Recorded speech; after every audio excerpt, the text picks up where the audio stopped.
Hai teman, kembali lagi bersama saya yang akan membacakan novel yang berjudul Terpaksa Menikahi Pak Ustadz.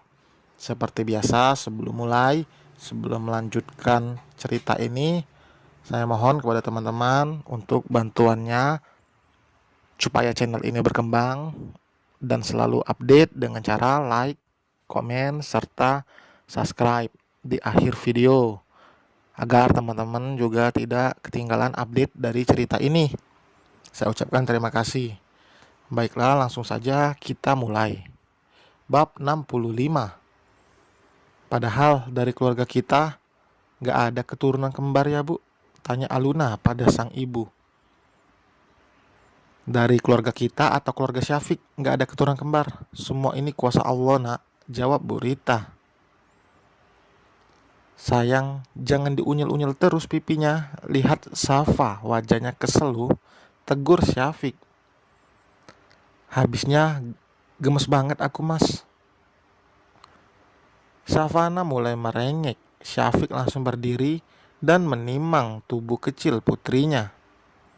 Karena Savana tidak berhenti menangis, Bu Rita menyuruh Alika untuk memberikan ASI. Alika membawa Savana ke kamar. Ia merasa risih jika harus menyusui di depan orang lain, meskipun itu ibu dan kakaknya sendiri. Syafiq menyusul karena ia mengingat soal hadiah yang akan diberikannya pada sang istri. Mas, kenapa ikut masuk? Tanya Alika saat suaminya membuntuti dari belakang. Mas mau kasih sesuatu buat kamu. Kalau dinanti-nanti, takutnya lupa, ujar Syafiq. Lelaki itu berjalan menuju tempat ia menaruh tas kerjanya. Simpan aja dulu di rakas. Habis menyusui Safa nanti aku buka. Alika bicara sambil membaringkan Savana. Lalu ia berbaring miring di dekatnya. Syafiq mendekat dan duduk di bibir ranjang. Ia memperhatikan Savana yang merengek. Alika yang akan membuka kancing bajunya kembali menurunkan tangannya dan menatap Syafiq. Ia juga risih jika harus menyusui di depan suaminya. Mas keluar dulu, pinta Alika. Alis Syafiq menukik. Kenapa? Aku malu, ungkapnya. Syafiq terkekeh lalu keluar dari kamar itu setelah menyimpan 2 kotak kado di sebelah tubuh Savana agar Alika bisa dengan mudah meraihnya jika sudah tidak sabar untuk melihat isi di dalamnya. Ia berharap istrinya suka dengan apa yang sudah disiapkan. Sebenarnya hadiah itu sudah ada di tangan Syafiq, bahkan sebelum Alika melahirkan. Setelah Syafiq keluar, Alika baru bisa membuka kancing bajunya. Ia begitu penasaran dengan isi di dalam kotak itu. Tangan kanan perempuan itu dipakai untuk meraih kado berukuran sedang dan langsung membukanya. Matanya berbinar saat melihat isi di dalamnya. Jar parfum. Aromanya seperti dedaunan basah dan bunga-bunga mekar di udara. Aromanya sangat halus dan menyegarkan. Salah satu parfum yang ingin Alika beli, tapi ia tidak pernah berani karena harganya yang cukup mahal. 11 juta. Kocek yang harus dikeluarkan untuk mengantongi parfum dengan wewangian yang unik ini. Kotak keduanya berisi sebuah kalung berlian dengan model simple namun terlihat begitu elegan dan indah. Dihiasi oleh liontin berlian berwarna kuning berkilau dan dikelilingi string yang terdiri dari berlian berwarna putih. Mata Alika kini berkaca-kaca, terharu karena diberikan hadiah oleh suaminya. Tahu, jika kedua hadiah ini bukanlah dibeli dengan harga yang murah.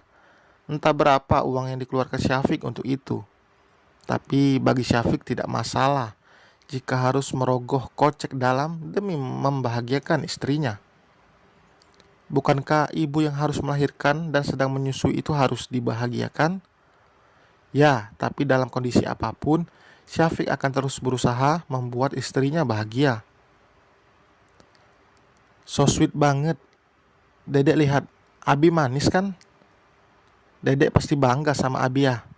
Gumam Alika sambil menatap savana yang kini sudah memejamkan mata. Dia sudah di depan mata dan kamu hanya diam. Diego menatap Angel yang duduk diam sambil mengelus pundak kepala Queen yang tertidur di pangkuannya. Apalagi yang harus aku lakukan? Melihatnya bahagia saja sudah cukup untukku, jawab Angel. Kamu jauh-jauh dari Kanada ke sini hanya untuk melihatnya dari jauh. Are you sure? Diego tidak percaya dengan apa yang dikatakan oleh istrinya itu. Aku hanya tidak ingin merusak kebahagiaannya, apalagi dia sekarang baru punya anak. Angel berucap tanpa menatap Diego. Kelin Christiana Angela. Ia masih hidup sampai detik ini dengan nama Angel Luciana. Bertahun-tahun ia hidup tanpa rasa tidak tenang karena apa yang sudah disepakati dengan kakaknya, Charlie. Ia adalah seorang mafia berdarah dingin. Awalnya ia mengizinkan adiknya menikah dengan Syafiq, tapi karena hasutan dari saudara yang lainnya, ia mengancam Celine dan membuat drama kematian adiknya itu. Celine awalnya menolak keras, tapi Charlie lebih keras. Bahkan lelaki itu mengancam akan meledakkan pondok milik keluarga Syafiq jika Celine tidak mengikuti keinginannya untuk berpisah dari Syafiq. Meskipun belum bisa benar-benar melupakan Syafiq, tapi Celine mencoba untuk menerima Diego yang membantunya keluar dari kungkungan sang kakak. Diego adalah salah satu rekan bisnis Charlie. Celine beruntung karena lelaki itu begitu pengertian, bahkan bisa mencintai Celine yang bahkan belum bisa sepenuhnya lepas dari masa lalu. Demi Queen, buat cinta mereka, Celine akan tetap bersama dengan Diego. Ia juga tidak ingin mengorbankan orang yang tidak bersalah hanya karena keegoisannya sendiri yang masih ingin bertahan dengan Syafiq. Celine sudah mengikhlaskan semuanya. Ia bahkan hidup sebagai dirinya saat ini. Ia bahkan masih merasakan sakitnya kehilangan anaknya dan Syafiq masih karena ulah Charlie. I want go back to Canada. Aku ingin kembali ke Kanada. Diego menggenggam tangan istrinya. Is it enough for you? Apakah ini cukup untukmu? Wanita itu mengangguk pasti. Aku ingin melepaskan masa laluku di sini. Cukup, selama ini aku hidup dengan bayang-bayangnya. Setitik air mata jatuh membasahi pipinya. Diego dengan cepat menyeka air mata sang istri. Selama ini Celine sudah cukup mengenggam masa lalu yang akan selalu menyakitkan untuknya. Bukan hal mudah bagi Celine melepas semua ini. Ia bertarung dengan hati dan egonya agar bisa bangkit dan melanjutkan hidup bersama dengan Queen dan Diego. I be here for you, babe. Aku akan ada untukmu, sayang. Diego merengkuh tubuh bergetar istrinya itu ke dalam pelukan setelah memindahkan Queen ke ranjang. Tidak masalah jika aku harus hidup berbohong seumur hidupku, gumamnya dalam pelukan Diego, hingga membuat lelaki itu semakin erat memeluk tubuh Celine. Menjadi Celine tidaklah mudah. Ia harus memilih antara cinta dan pengorbanan. Dan Celine memilih untuk berkorban demi orang yang dicintainya.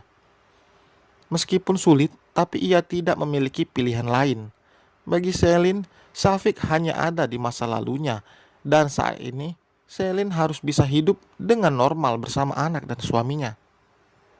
Tidakkah kamu ingin merebutnya kembali? Aku tidak serendah itu sehingga tega menghancurkan kebahagiaan orang lain.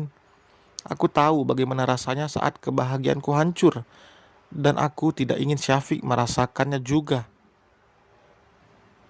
Tidak semua orang dari masa lalu datang untuk merusak kebahagiaan. Contohnya Celine. Ia datang hanya untuk memastikan jika Syafiq baik-baik saja dan masih bisa bahagia meski tidak hidup bersamanya. Celine bahkan begitu baik memainkan perannya. Ia bisa menahan gejolak dalam dada saat pertama kali bertatapan wajah dengan Syafiq. Untuk kali pertama setelah bertahun-tahun tidak bertemu, ia bahkan terlihat santai dan bersikap biasa meskipun hatinya porak-poranda. Dan selesai teman untuk bab kali ini. Jangan lupa mohon bantuannya untuk memberikan like, komentar yang positif, serta memberikan subscribe. Mengucapkan terima kasih. Sampai berjumpa kembali. Bye.